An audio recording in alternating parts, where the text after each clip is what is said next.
So I'm recording my birth story.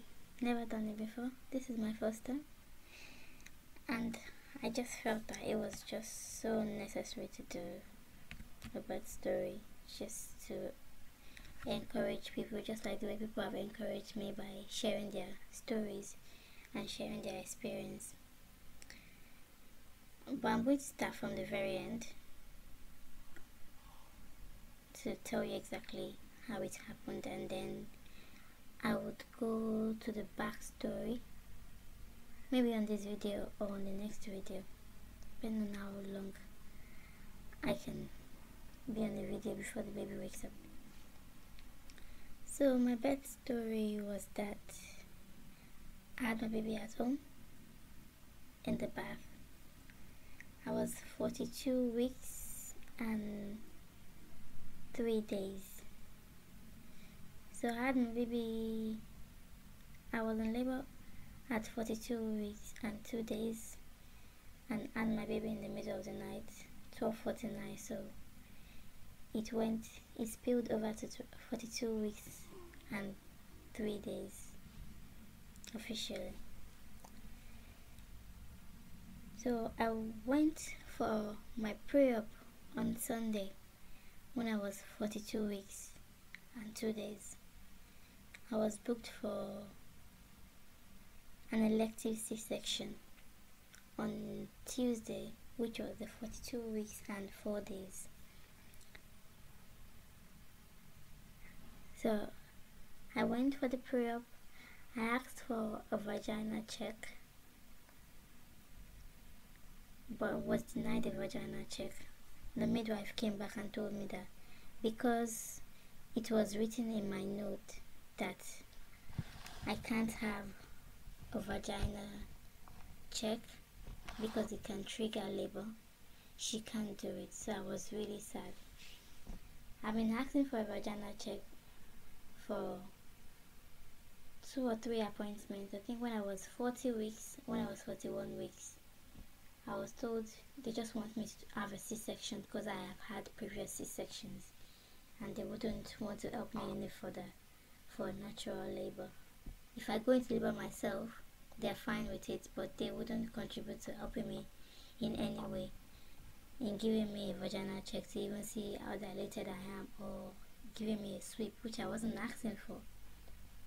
I was just asking for a vaginal check, and they were like, no, they don't want to trigger anything. They'll prefer me to go for a C-section because I have had previous C-sections. So I was sad. I left. They took my blood and I left. While leaving the hospital, I went curb walking, which I've been doing all through the pregnancy, once in a while when I go out. But I was really sad. I was just doing the curb walk, and a lady just came out of the park, the car park, and she was like, "You can do it. Just keep going." And pregnancy, I just started crying. But cried for a while, and then went to meet my husband at Starbucks coffee. When I got there, I actually did Google the Starbucks drink to bring on labor. I've been having contractions on and off for like maybe 38 weeks, 39 weeks. It comes and it goes, just comes and goes. It never stayed and became anything. So I left it, and I was like, okay, let me just order the drink. I think I ordered the wrong one, but I just ordered the drink that I saw online, but it was not the right one. At least I found out it was not the right one, but I ordered it, and I told them little ice, but they put a lot of ice in it, so it was like half of the cup, and the rest was just ice. So I took out the ice and then had the drink, and my husband and I went around the shopping mall. We walked instead of driving from one shop to another. The big stores, went to the big stores to get some groceries, and I needed to get stuff that like dried fruits and other fruits that I can take to the hospital for my CS. So we bought everything. I walked around It was quite a like 1 hour walk, just going around from one shop to another. And then we went home. The kids were fine. We had a nice time. We bought chicken. Everybody ate KFC. Everybody was fine. It was all fun.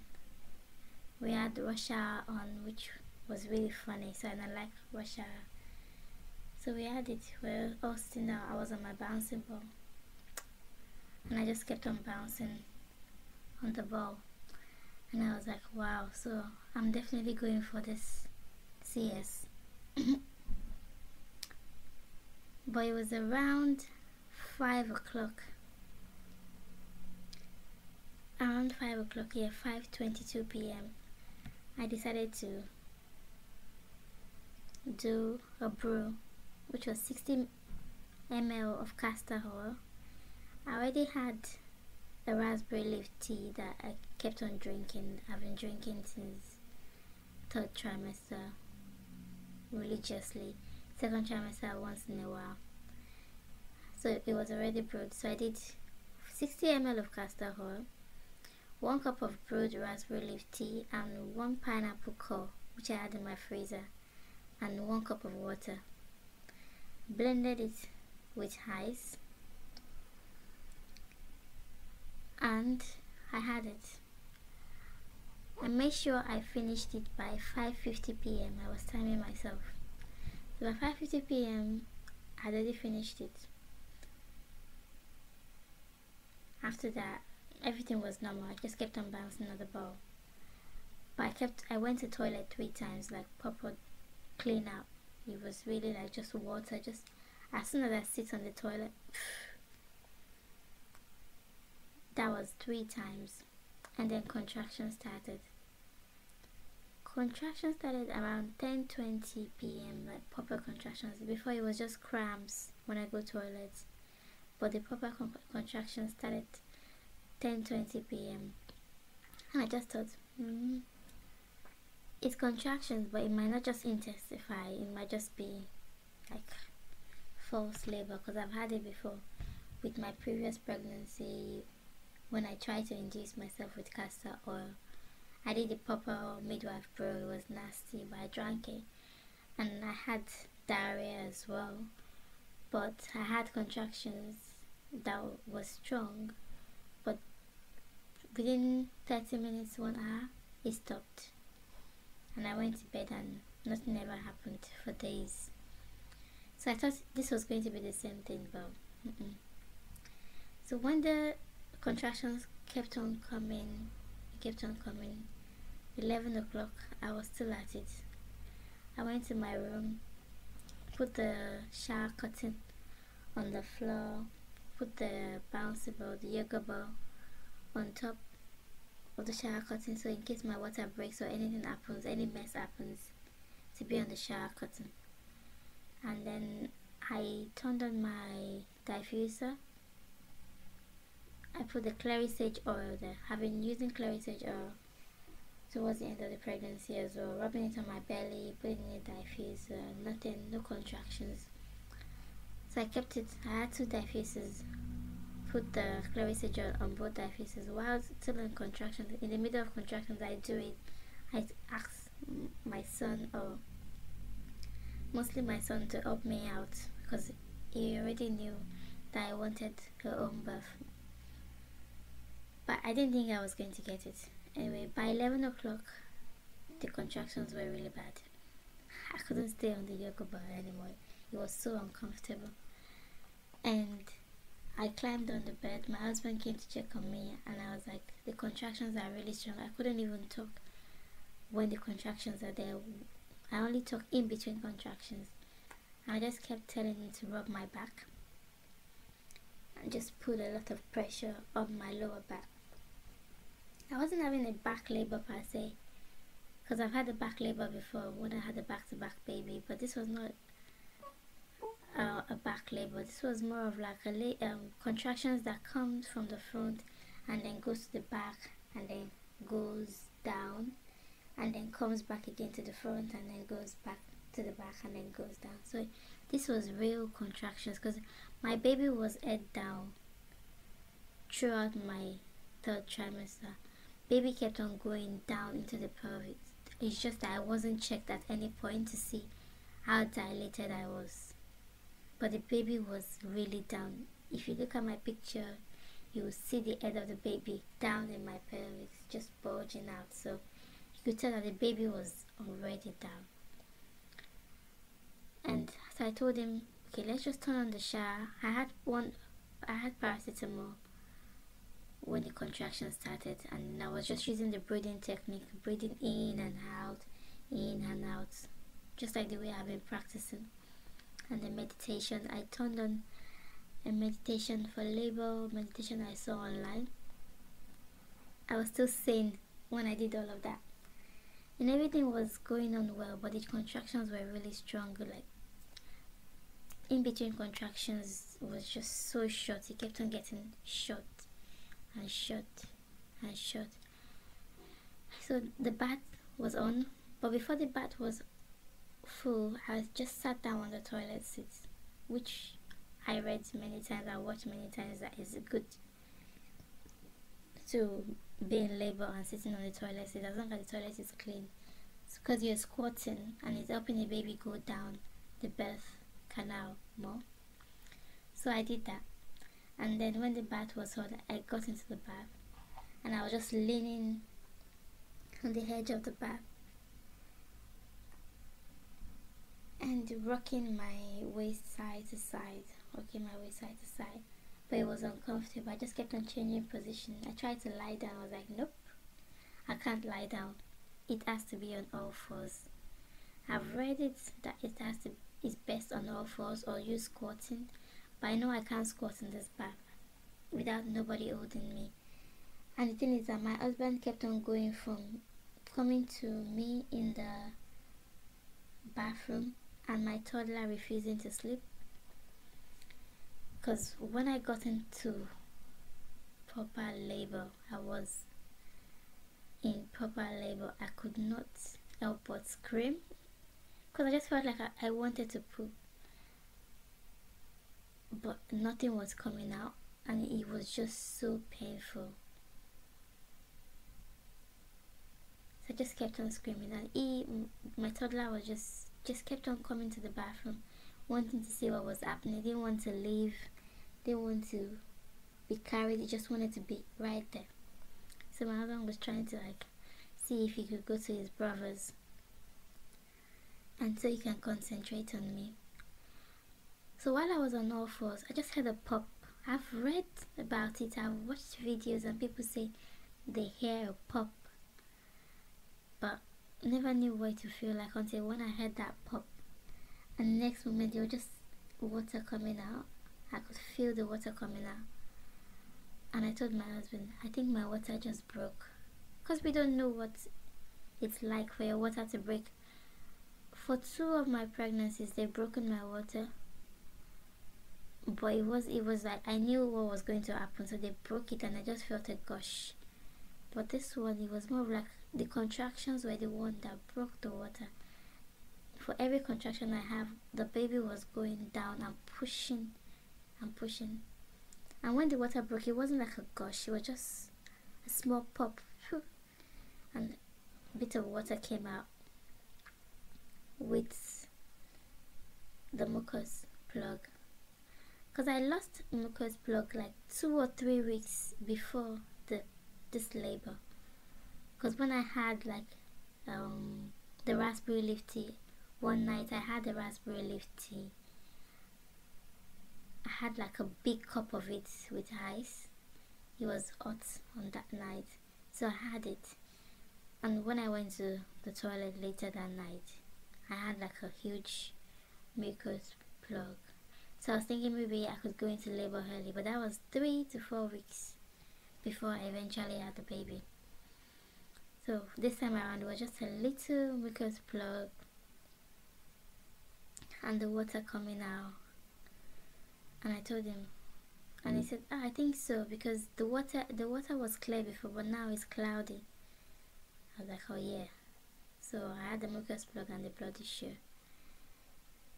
and by that time everything was just kept on ramping up. The pain kept on ramping up. I could feel the urge to poop now. For every contraction I felt like, yes, I wanted to poop. So I knew that, wow, there's no going back now. So I told my husband to call the hospital, and he was like, okay. Because I told him that we might have to call the hospital. That was 11 o'clock. He said, let's just wait first and see. I was like, good. I've taught you well, because I've told him before that I might have to go to the hospital early, but he just had to talk me out of it, and that's what he did.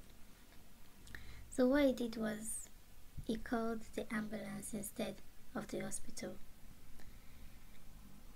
And he was on the phone with them, and he was trying to deal with the toddler, and he was trying to help me out as well. But I knew that I was on my own, and I just had to take control. I had to take charge of what was happening to me and focus on myself.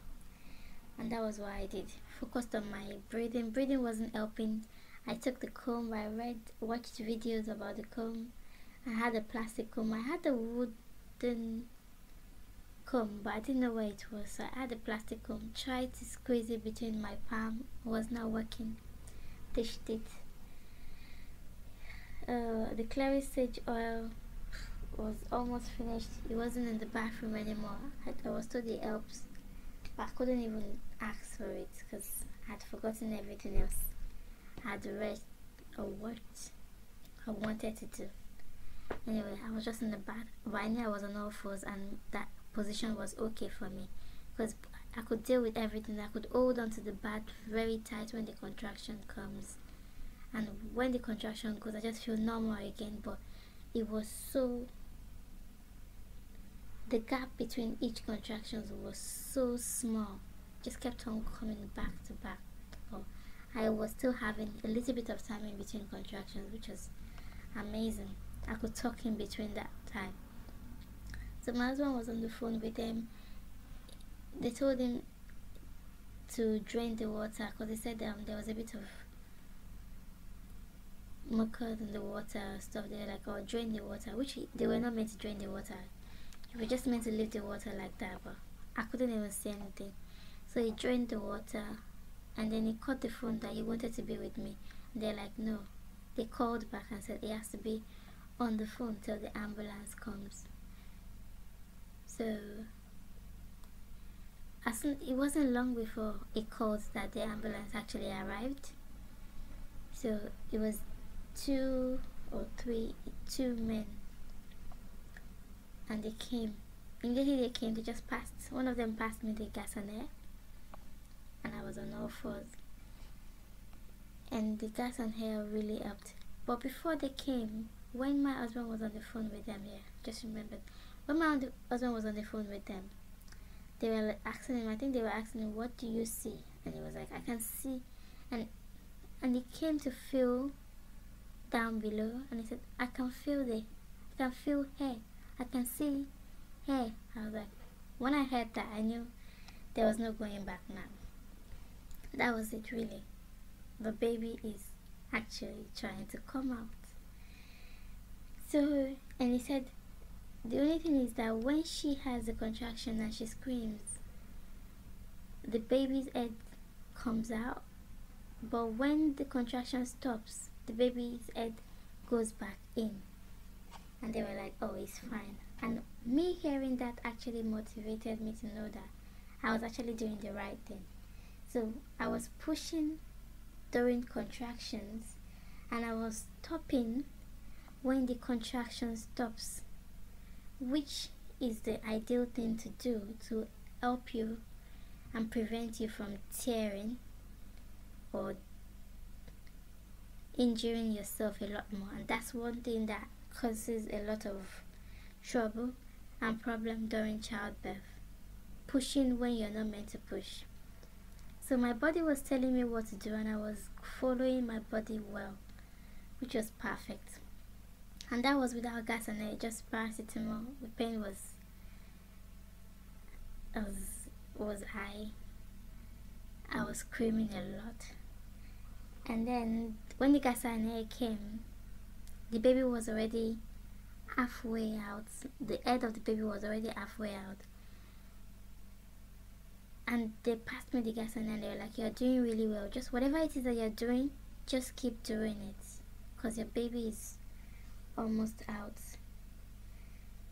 So I kept on doing that, and the head of the baby was out, and the ambulance actually sent another ambulance which had a female there.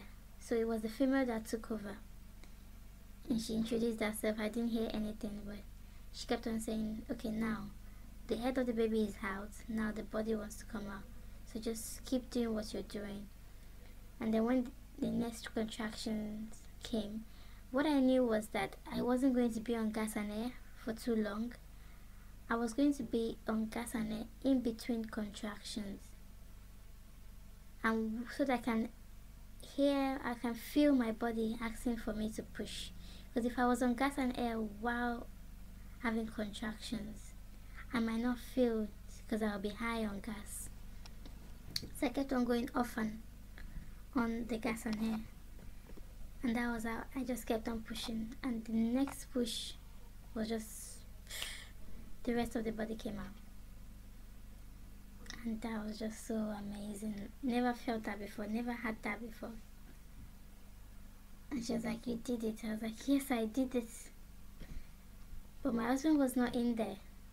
And that's the thing, when you call the paramedics, you call them to come, they kind of take over your childbirth. Instead of them to include you and include your partner and include your family, they just want to do they go all medicine on the whole thing, instead of going for the natural natural vibes that you already have in your household.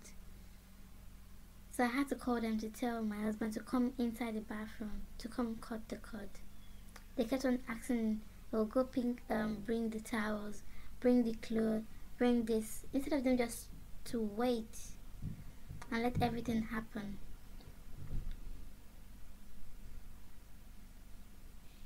But they were not doing that. So he cut the cord.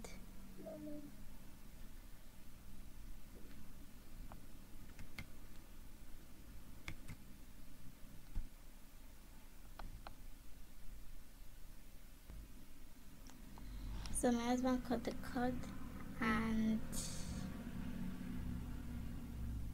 I knew I wasn't going to stand up because I watched enough videos to know that you have to give birth to the placenta. And I was already scared because I hear people saying it takes so long and they have to give you injections. And they already told me about the injections they have to give me to give birth to the placenta if I went into natural, if I went into vaginal delivery, if I went to labor myself. So I was still on all fours, using the gas and hair only when the contraction was off, and coming off the gas and hair when the contraction was on. And the lady said, your placenta is coming out, but it's coming out slowly. Just keep doing what you're doing. 15 minutes it took, and I just felt the gush. I could feel something coming out of my body, and I just felt the last gush coming out. And that was it. 15 minutes later, I gave birth to the placenta. And she was like, wow. So I started pushing 12:15 a.m. I gave birth 12:49 a.m. So I started pushing,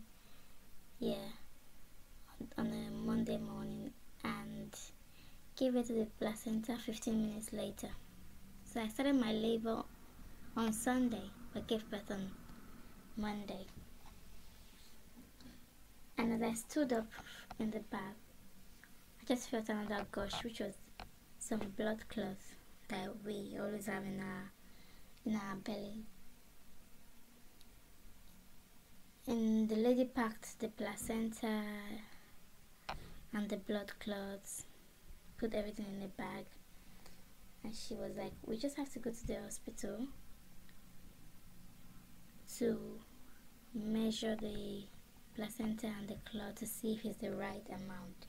and then for you to get checked as well. I was like, okay, that's fine. I had my robe, I had my big pants, because I was prepared. I wasn't having pad at the first few days.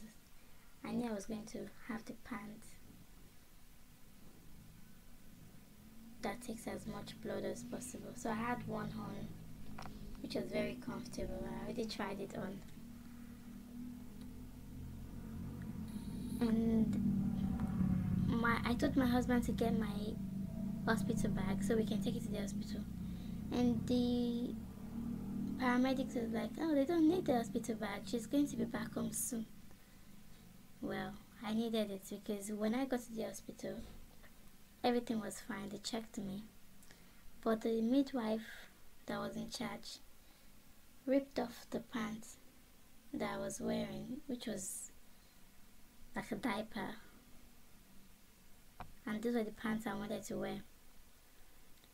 And they gave me the hospital pants, which was a net, and they stuck a pad in there, and that was it.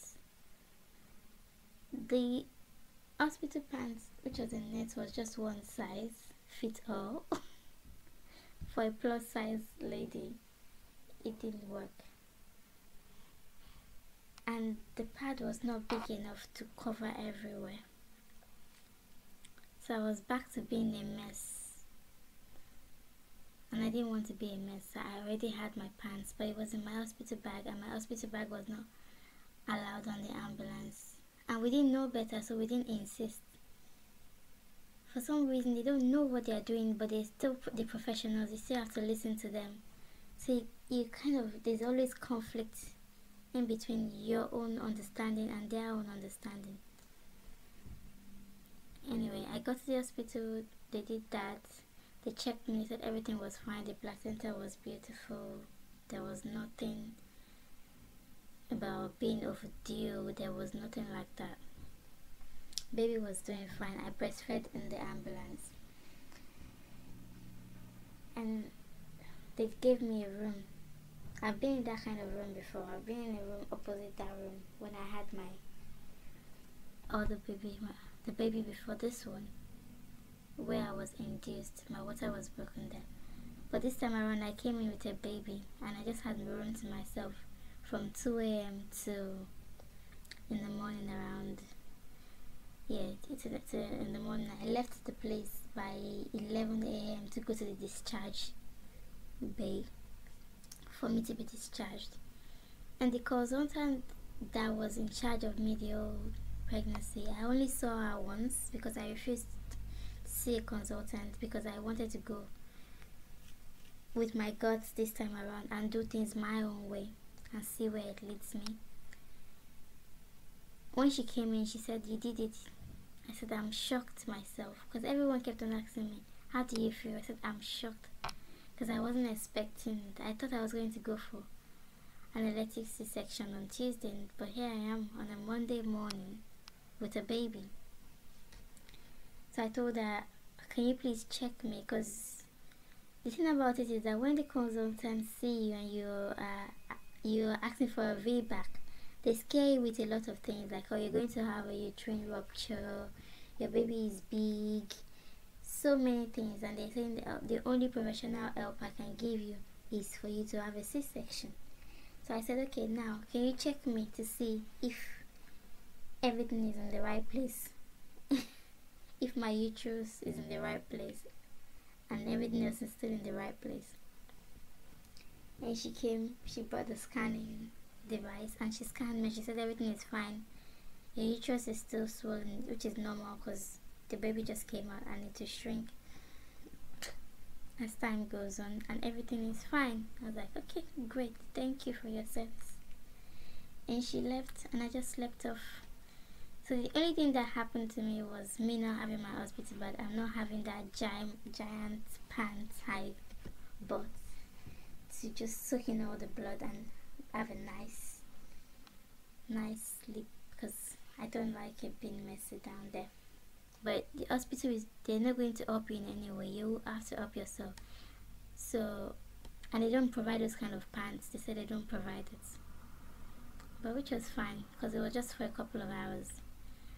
By 12:30 I was discharged, and my husband came around, I think 1:30 to 2, and we got on 2 o'clock. So I had a baby 12:49 a.m. Got to the hospital, and I was back home by 2 p.m. which was just amazing. No cervical check. Nobody was checking your 2 centimeters dilated, 5 centimeters dilated. Nobody was checking my progress. It was just my body telling me my progress.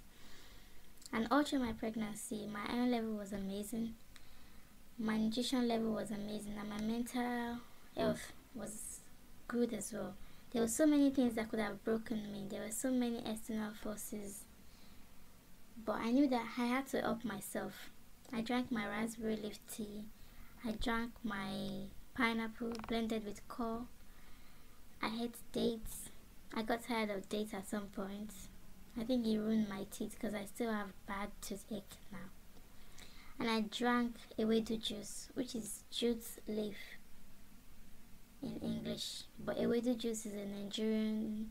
Ewedu is a Nigerian leaf that we use for cooking. We eat it, we blend it, we cook it, and then we eat it with stew.